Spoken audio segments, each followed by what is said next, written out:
All right, buddy, this is Steve, D9 Games, coming to you with Timber Sprout 5 episode, or part 8.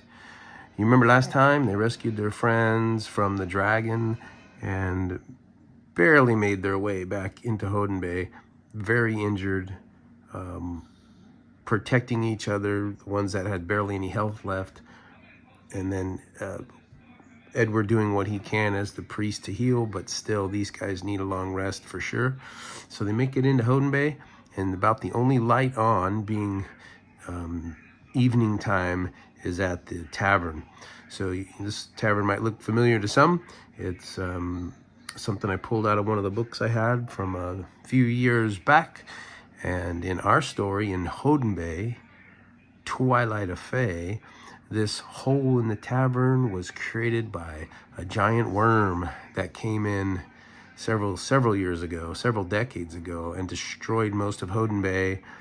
And they decided to build their newest building after the destruction here around this hole, and as a bit of a memorial, I suppose. But this is their biggest, best tavern. You can see there's a lot of life here in the evening.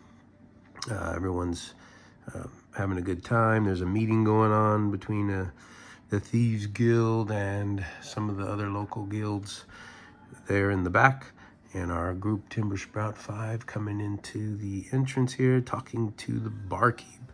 So the tavern owner, as it was, or the one that's in charge of keeping this place running, they are asking some questions about where they can find Ezra. Now, of course, this Hoddenbae tavern owner is going to be a little slow to provide information unless he trusts the group.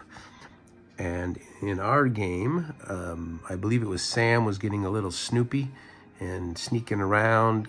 Blake also was asking questions, and some bad rolls led to a brawl. A fight broke out. The Thieves Guild messed up Timber Sprout 5.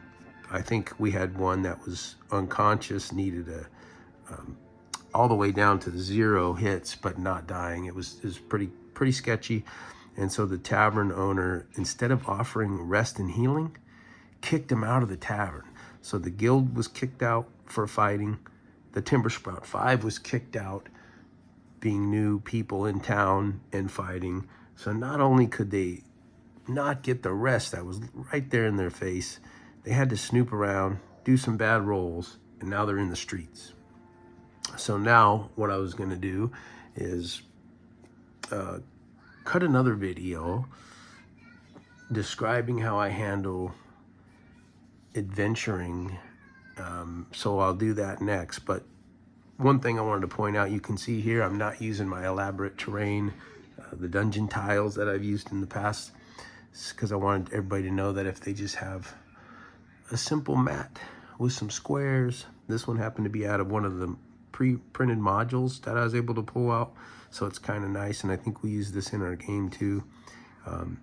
Don't have to have terrain, don't have to have a grid. You could even do it theater of the mind, but I wanted to show you this mat that I found, and we did use this in our game. So out into the streets, tired, cold, looking for Ezra, needing a heal. That is where we're at. Part 8 of the Timber Sprout 5. Until next time, peace.